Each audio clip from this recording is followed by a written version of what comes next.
गौतम बुद्ध की कहानी सत्य के मार्ग पर चलने और जागरूकता की यात्रा की एक प्रेरणादायक गाथा है। गौतम बुद्ध का जन्म लगभग 563 बीसी नेपाल के लुम्बिनी में हुआ था और उनका नाम सिद्धार्थ था। वे एक राजा के पुत्र थे और उनके जीवन की शुरुआत ऐश्वर्य और सुख से भरी थी। हालांकि उन्होंने जीवन के दुखों को देखने के बाद अपना राजसी जीवन त्याग दिया और सत्य की खोज में निकल पड़े। एक दिन सिद्धार्थ ने एक वृद्ध, एक रोगी, एक शव और एक साधु को देखा और इन दृश्यों ने उनके मन में जीवन के अस्थिरता और दुख के सवाल उठाए। इससे प्रभावित होकर उन्होंने अपने महल और परिवार को छोड़ दिया और एक योगी के रूप में सत्य की खोज करने के लिए वन में चले गए। वह कई वर्षों तक कठिन तपस्या करते रहे, लेकिन उन्हें आंतरिक शांति नहीं मिली। अंत में उन्होंने महसूस किया कि कठोर तपस्या से सत्य की प्राप्ति नहीं हो सकती। उन्होंने मध्य मार्ग को अपनाने का निर्णय लिया, जिसमें न तो अत्यधिक विलासिता थी और न ही अत्यधिक कठोरता। बुद्ध ने बोधि वृक्ष के नीचे ध्यान लगाया और अंततः ज्ञान की प्राप्ति की। इस अनुभव से उन्होंने 4 आर्य सत्य और 8 फोल्ड मार्ग की शिक्षा दी, जो जीवन के दुखों से मुक्ति का मार्ग प्रदान करते हैं। उनकी शिक्षा ने यह बताया कि दुख जीवन का अभिन्न हिस्सा है, लेकिन उसके कारणों को समझकर और सही मार्ग पर चलकर इस दुख से छुटकारा पाया जा सकता है। गौतम बुद्ध का जीवन सत्य की खोज और उसे दूसरों तक पहुंचाने का प्रतीक बन गया। गौतम बुद्ध के जीवन की यात्रा उनके सत्य की खोज तक सीमित नहीं रही। बोधि वृक्ष के नीचे ज्ञान की प्राप्ति के बाद उन्होंने ये समझा कि दुख का कारण इच्छा, अज्ञानता और उत्पीड़न है। उन्होंने उन पर काबू पाने के उपायों को स्पष्ट किया और ये शिक्षाएं मानवता के लिए अमूल्य धरोहर बन गईं। 4 आर्य सत्य, 4 नोबल ट्रूथ्स। 1. दुख। दुखा जीवन में दुख और पीड़ा एक अनिवार्य हिस्सा है। ये जन्म, बुढ़ापा, बीमारी, मृत्यु और किसी भी चीज की अप्रत्याशितता के रूप में प्रकट होता है। 2. दुख का कारण समुदाय। दुख का कारण हमारी इच्छाएं, लालसा और आसक्ति है। जब हम किसी चीज के प्रति अत्यधिक मोह या इच्छाओं से जुड़े रहते हैं तो वही दुख का कारण बनता है। 3. दुख का निवारण। निरोधा। दुख को समाप्त किया जा सकता है। जब हम अपनी इच्छाओं और आसक्तियों को छोड़ देते हैं तो दुख का अंत होता है और हम शांति प्राप्त कर सकते हैं। 4. दुख के निवारण का मार्ग। मैग। दुख से मुक्ति प्राप्त करने का मार्ग है। 8 फोल्ड मार्ग, 8 फोल्ड पाथ, जिसे गौतम बुद्ध ने विस्तार से बताया। 8 फोल्ड मार्ग, 8 फोल्ड पाथ। 8 फोल्ड मार्ग एक व्यावहारिक मार्गदर्शन है जो हमें सत्य, आचरण, ध्यान और समझ के माध्यम से मुक्ति की दिशा में मार्गदर्शन करता है। इसके 8 अंग हैं। 1. सही दृष्टिकोण, राइट व्यू, सही समझ और सत्य की वास्तविकता को पहचानना। 2. सही संकल्प, राइट इंटेंशन, शुद्ध उद्देश्य और आस्था रखना, जिसमें क्रोध, ईर्ष्या और हिंसा से दूर रहना। 3. सही वचन, राइट स्पीच, सत्य बोलना, धोखाधड़ी और बुरे शब्दों से बचना। 4. सही आचरण, राइट एक्शन, नैतिक जीवन जीना, हिंसा, चोरी और अवैध कार्यों से बचना। 5. सही आजीविका, राइट लाइवलीहुड, ऐसा कार्य करना जिससे किसी का शोषण न हो और दूसरों को कष्ट न पहुंचे। 6. सही प्रयास, राइट एफर्ट, सकारात्मक और अच्छे कार्यों के लिए प्रयत्न करना और नकारात्मकता से बचना। 7. सही स्मृति, राइट माइंडफुलनेस, अपने विचारों, भावनाओं और कार्यों का पूर्ण ध्यान रखना। 8. सही समाधि, राइट कंसंट्रेशन, ध्यान और मानसिक एकाग्रता का अभ्यास करना, जिससे आंतरिक शांति और ज्ञान प्राप्त हो सके। गौतम बुद्ध का संदेश था कि जीवन में खुशी और शांति केवल बाहरी परिस्थितियों पर निर्भर नहीं होती, बल्कि यह हमारे आंतरिक दृष्टिकोण, विचारों और आचरण पर निर्भर करती है। उन्होंने ये भी सिखाया कि हम अपनी मानसिक स्थिति को बदलकर अपने दुखों से मुक्ति पा सकते हैं और दूसरों के लिए करुणा और दया की भावना रख सकते हैं। गौतम बुद्ध ने जीवन भर न केवल भारत में बल्कि अन्य देशों में भी अपनी शिक्षा दी। उनके शिष्यों ने उनका संदेश फैलाया और बौद्ध धर्म का विस्तार हुआ। उनका जीवन ये सिखाता है कि सही मार्ग पर चलने से किसी भी प्रकार के दुख और कठिनाइयों से पार पाया जा सकता है। उनके द्वारा स्थापित सिद्धांत आज भी लाखों लोगों की जीवन दिशा को प्रभावित कर रहे हैं। गौतम बुद्ध की शिक्षाओं ने न केवल भारत बल्कि पूरी दुनिया में एक गहरी छाप छोड़ी। उनके विचारों ने समाज, दर्शन और धर्म को नया दृष्टिकोण दिया। उनके उपदेशों का अनुसरण करने से न केवल व्यक्तिगत रूप से शांति और समृद्धि मिलती है, बल्कि सामूहिक जीवन भी बेहतर बनता है। उनकी शिक्षा के प्रभाव और उनके जीवन के कुछ प्रमुख पहलुओं को आगे विस्तार से समझते हैं।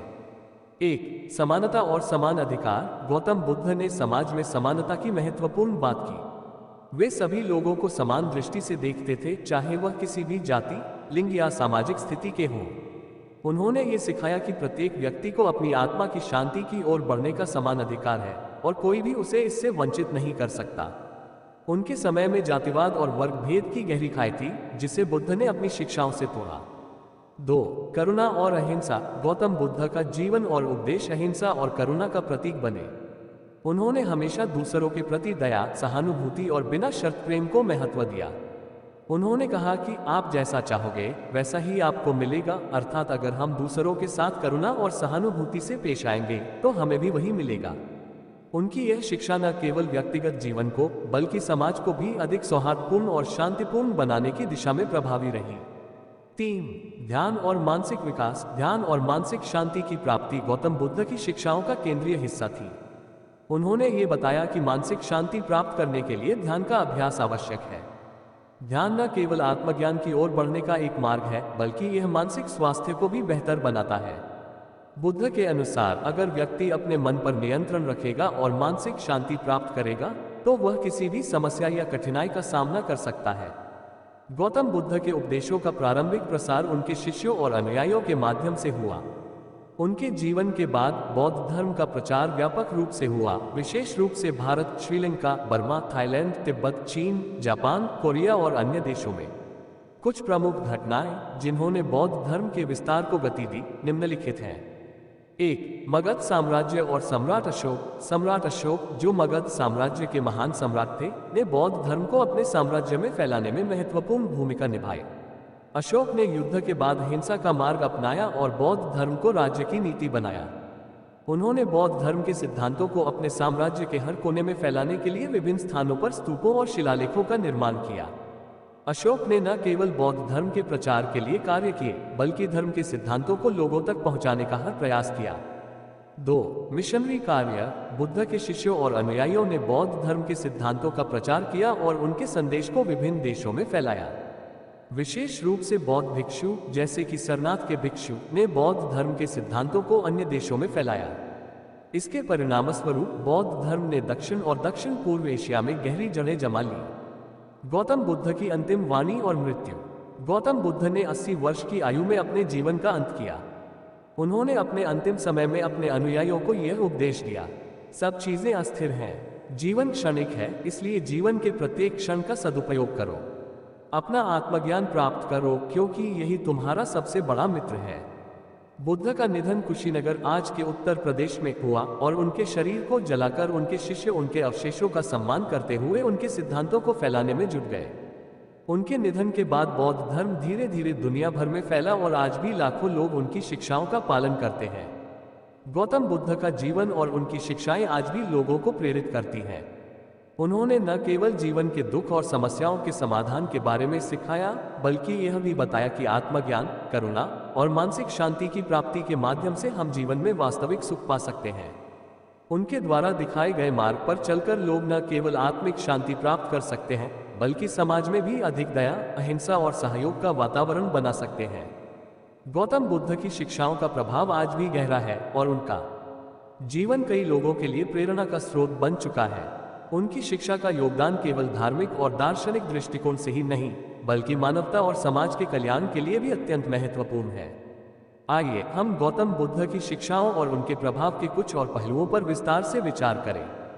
1. आध्यात्मिक विकास और साधना का मार्ग। गौतम बुद्ध ने केवल भौतिक सुख सुविधाओं से परे एक आध्यात्मिक मार्ग पर चलने की बात की। उन्होंने स्पष्ट किया कि शांति, आत्मज्ञान और मुक्ति का रास्ता बाहरी वस्तुओं से नहीं, बल्कि भीतर से शुरू होता है। उनका ध्यान और साधना के तरीकों पर जोर था। ध्यान, प्राणायाम और मानसिक शांति की शिक्षा देकर उन्होंने ये बताया कि किसी भी व्यक्ति को आत्मज्ञान प्राप्त करने के लिए अपने मन और शरीर की सही देखभाल करनी चाहिए। ध्यान के माध्यम से व्यक्ति अपनी मानसिक स्थिति पर नियंत्रण पा सकता है, जिससे अज्ञान, क्रोध और लालसा जैसी मानसिक स्थितियों से छुटकारा मिलता है। बुद्ध ने साधना के विभिन्न प्रकार जैसे विपश्यना और समत्था ध्यान को प्रोत्साहित किया, जो आज भी बौद्ध धर्म के अनुयायियों द्वारा अभ्यास किए जाते हैं। 2. कर्म और पुनर्जन्म का सिद्धांत। गौतम बुद्ध ने कर्म और पुनर्जन्म के सिद्धांत को भी विस्तृत रूप से समझाया। उनका मानना था कि हर व्यक्ति के कर्म, अच्छे और बुरे, का प्रभाव उनके भविष्य पर पड़ता है। अच्छे कर्मों से शुभ परिणाम और बुरे कर्मों से दुख और कष्ट मिलते हैं। यह विचार व्यक्ति को अपने आचरण के प्रति जिम्मेदार बनाता है और समाज में नैतिकता को बढ़ावा देता है।